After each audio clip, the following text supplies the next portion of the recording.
Today we're looking at the 7Artisan 35mm f1.8, and it's not only a 35mm, there's also a 25 and a 50mm, and yes, you can buy them all three as a set. Also, quick warning, sorry that I'm not sorry, this video is loaded with dogs. Like, this might be the lens review on YouTube with the most dogs you ever see. Alright, let's talk about what actually matters. Image, character. For me, the most important thing with any lens is the character. So the question is simple. What do you actually get with this lens? And considering the price, you get a lot in both performance and character. First thing, it's sharp.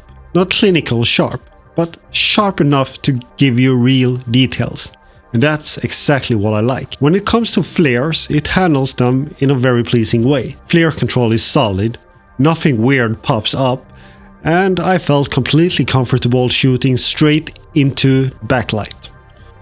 I didn't even manage to get the characteristic red flares I normally see on 7Artisan lenses, which is a bit of a shame, or maybe not. It depends on if you like that look or not. Now, bouquet. It's round in the middle, and towards the edges it turns into cat eyes. And that makes sense. This is what happens when a lens is actually small. They made it to fit the system and stay compact, because if you want perfectly round bokeh all the way out to the edges, the lens has to be overbuilt, and the penalty is the size.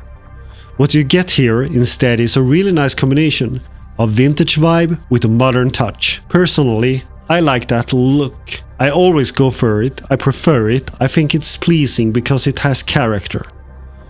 And this lens is kind of in between two separate worlds. On an APS-C, it's like 50mm, but at the same time it's still a 35mm physically. So it's not a type of lens that blurs everything into oblivion. It sits in the middle. And I like it, because this is where character can step in. Sometimes you almost see a swirly character. Other times it can feel a little bit busy. It depends. But when you have strong highlights in the background, it can give you a smoother look with really nice bokeh balls. Depending on different external settings, this lens can give you different characters. A lot of it comes down to the distance to the background, almost like the legendary Helios 44 with its characteristic swirls. Because with that lens, you only get the swirls at certain distances and in certain conditions. So yeah, this lens feels alive. Do I dare to say it? Almost Carl Zeiss planner-like in the look. Almost.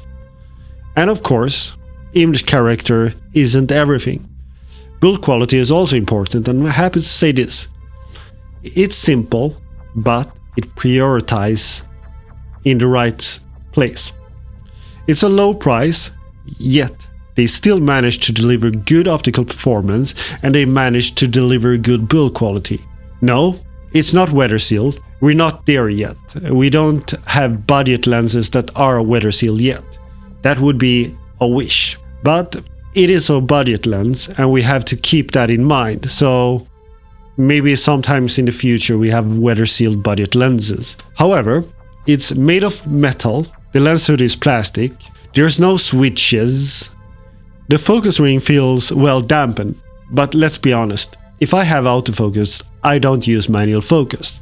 That's just how it is, and I think most people are the same in that regard. The autofocus does the job. I used it on my Fujifilm X-T3. Face and eye detection worked fine.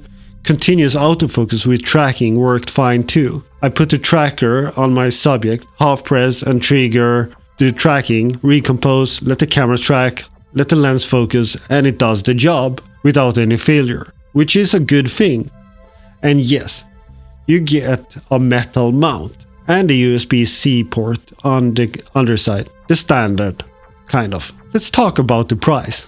It's $125 US, and where I live in Sweden, it actually sits around that price, which is impressive. No extreme taxes pushing it up. I saw it as a Swedish store for $150 US. That's Really good value.